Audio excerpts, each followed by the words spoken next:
66 of John Jansen's, the 69 of Rob Twitchett, 32 of Jillian Hills, the 21X of Mark Bazine, 265 Mike Evers, the number 2 of Matt Newell, 66X of Brandon Jansen's, the 99 is Robin Elliott, number 90 Chad Smelzer, 43X of Brian Watson, the 9 of Tim DeBoer, 72 of Tim Youngblood, the 6 of Jason Dixon, the 10 of Laura Hughes, 39R of Andy Reichman, the 84 of Brad Blocker, and the 79 of Steve Miller will make up your 28-car starting field for tonight's first mini stock feature of the season.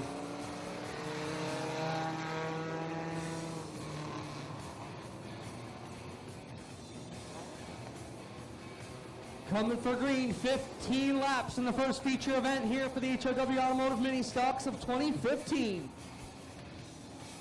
2 more feature races to go. This in the crate sprints powered by Strickland's coming up next.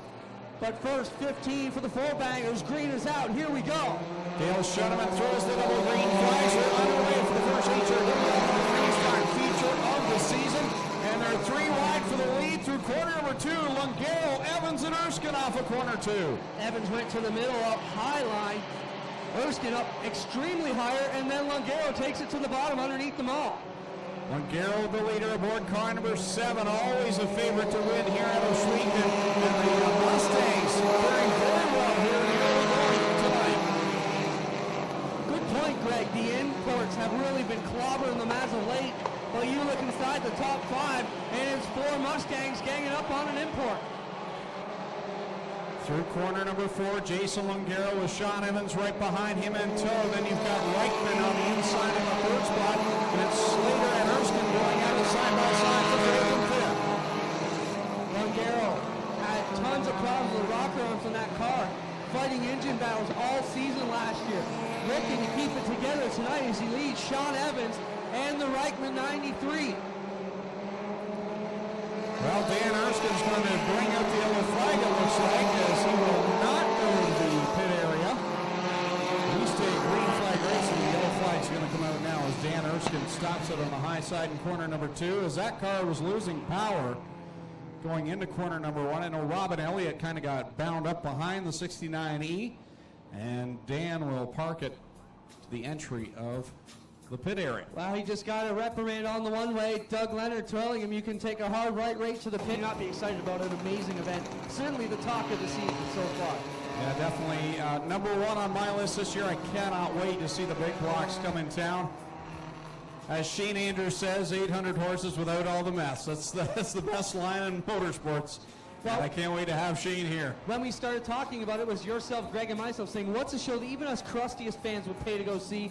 And I think we put it together. Very excited. The Triple Crown Showdown, Tuesday, June 30th. But here we go. We still got 12 more laps for Lungaro to battle Evans. And here comes the 12th car to the bottom. Jason Lungaro on the outside line has the lead. It's 3 wide behind him as the newcomer Jacob Bazine on the bottom side holding well here in the early going. I love that beer can paint job. Oh man, what a color on that Jake Bazine number 12. Lungaro's been sporting the Oshweekon Horse for the last 2 seasons. Done him well, looking to put the luck behind him. Lungaro continues to lead with Evans and Bazine side by side, a pair of rookies battling it out for the 2nd spot. And then you've got a pack of 4 veterans right in behind them. Lots of room for the mini stocks to find their way around Jake Bazine, working the inside of Sean Evans. And as they fight it out, that allows Lungaro to pull up more. And we got yellow out on the speedway.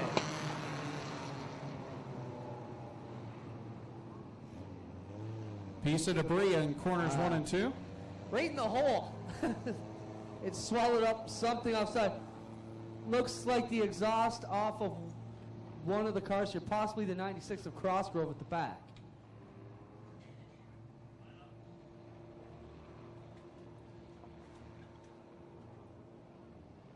And you see Dustin down there throwing it over. Yeah, a whole about 4-foot length of exhaust coming off the bottom of one of these cars. Well, Greg, we got to talk about track conditions because that was the big story coming into tonight. We didn't really know what we were going to get. Glenn plus the Strickland crate sprint car still to come. So Evans and Lungaro The leader chooses the outside for the restart. Jason Lungaro will bring them to the green flag. He'll fire, and we are underway, and Jake Bazine will dive down to the inside and get a good run on Evans in the 95. That's the one thing here. There's no chalk line, no clue. When they say green, it's green for everybody, no matter where you are. Jake Bazine coming to the inside of Lungaro here. He's been charring on the bottom here last 4 laps, and it finally pays off. Bazine now your leader in corner number 4 as Newell leaves the track aboard car number 2. It's side by side for second. Lungaro squirts away and now runs to the high side of Bazine going into corner number 1. Second time Matt Newell's taking it to the pits, and now the Jansen boys teaming up to freight train underneath Kathy Dickey, and the other Bazine car, Mark, up on the outside. Now he'll cut down in front of Dickey in the 3. Off of corner 4, side by side, Lungaro and Bazine going at it. Oh, big contact on the front stretch. Brandon Jansen gets into Mark Bazine. They all pile in. Still happening here out on the track. What a terrible break for Mark Bazine as the car just cracked to the left, right in front of the field as he was inside the top 5. Now Robin Elliott with trouble. He gets the 99 car fired back up, and miraculously only 2 cars heavily involved in that incident. That is the Talladega equivalent of the big one that stayed fairly small. It could have been a whole lot worse when Mark Bazine got turned to the right towards the wall, blocking the track. It was just setting up to be a great battle between the Bazines and the Jansens as they followed. Caledonia would be an excellent choice. Greg, breaking news, the 95 of Evans with a flat left rear coming to the green, and he's going to drop like a rock here to the outside. The 95 of Evans, tough break, was in the top 5 all 7 laps so far. Great run to the start of this feature for that rookie, and now it's going to go south as Jake Bazine, the other rookie at the front, has the lead, gets by Jason Lungaro, but Jason is not going away, and here comes John Jansen's into the mix. John Jansen's right through the hole down the front straightaway. Everybody kind of getting loaded up there at the back of the pack. Now they'll find the pecking order, and Jake Bazine leading Lungaro and John Jansen's Kathy Dickey in the number 1 looking for a run. Off of corner 4, John Jansen has a good run now coming on Jake Bazine. He'll work to the inside of Lungaro as they go side by side into corner number 1. Lungaro high siding around the top, trying to pull up to the back end of the 12 of Bazine. Down the back straightaway they go. John Jansen and Kathy Dickey still right there. And how about this guy? Lubin up there in the 29. Lucas Lubin coming out of nowhere. I'll tell you what, Clint, they've been going at it side by side at the front all night, and the one driver that's been kind of just working there, right there waiting for a mistake is Kathy Dickey. She could come out on top by the time this one's over in 5 laps. Working here as he's slowly coming towards the front to chase down those top 3. Remember, Dickey had all kinds of problems with the right front tire on that number 1. That's the key for her, to stay out of that nasty tire-eating hole into number 1. Little bumping and banging here on the front stretch as the top 4 now down the back stretch go at it. Jake Bazine to the inside of Jason Lungaro, and John Jansen's Kathy Dickey right there in the mix. It's going to be 3 to go, and anybody's guess who's going to win. Wow, who can navigate these final few laps? Look at Dickey go to the inside. And just I say that, I think he might have caught that tip a little too hard. Gotta be careful. Still there within striking distance, so. And troubles down in corner number 1 and 2 as Laura Hughes, car number 10, slams the inside concrete barrier. I believe that was contact with the Bacher 84 as they were both fighting for the bottom, and Laura Hughes scrubbing the inside wall down here in turns 1 and 2. And that was a brand new fast car tonight for her. They'll look to get this one sorted out, but I think she's probably going to need a tow off the wall. Yeah, they immediately go for the hood pins on the Laura Hughes, burgerbarn.ca number 10. So she will need help from the Affordable Towing and Recovery team here.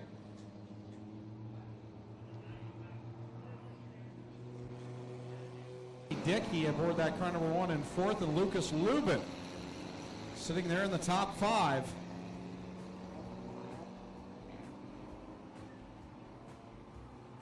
Well, a lot of excitement still to go here. We've got 3 exciting laps to come. course, the Strickland Crate Sprint still to finish off the program here tonight. Longaro holds the key to the restart. In his hand, he's got about a car length on Bazine, who's hanging back. And troubles for Lucas Lubin on the restart. The car does not go. Smoke coming out of the 29 as he waves his hand to tell the other drivers that he cannot get going, and I don't think he's going to be able to. Well, there it jumped into gear for a second. Lubin trying to get it in gear. He's going to try and keep it together. He's not one to pull out an intentional yellow, and you can bet Lubin doing what he can to keep going. The first is pointing down to turn number 1. Lubin going to lift it off. Now he gets it in gear. Onto the back chute. Longaro with Dickey chasing him down. Kathy Dickey has sat there all night waiting for a chance to pounce, and here she comes into the second spot. Now looks to the inside of Jason Longaro as the white flag flies. Who's going to come out the winner? Longaro goes to the high side. Dickey, instead of going to the bottom, she goes to the top, and that might have been a mistake. Here comes John Jansen to the inside. If Dickey went to the bottom, she might have had a shot at Longaro. One last chance for Kathy Dickey. She'll get a good run in corner number 3. The car bobbles a little bit, but Longaro's got the good run on the high side, and he'll grab the win. Jason Longaro gets it over Kathy Dickey. John Jansen's and Jake Bazine will go trackside with your winner, Jason Longaro.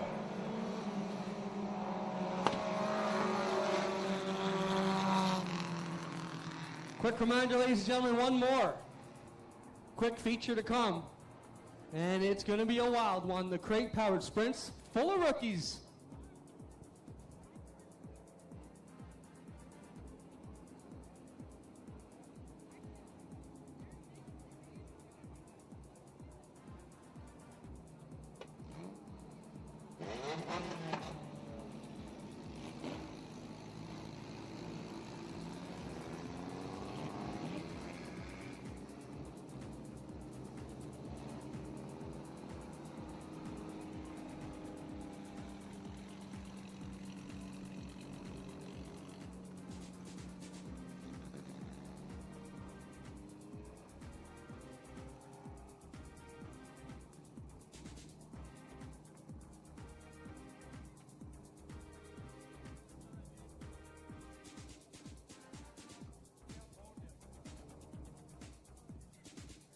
All right, the first winner is out of the car, Jason Longaro, tonight's HRW Automotive Mini Stock winner.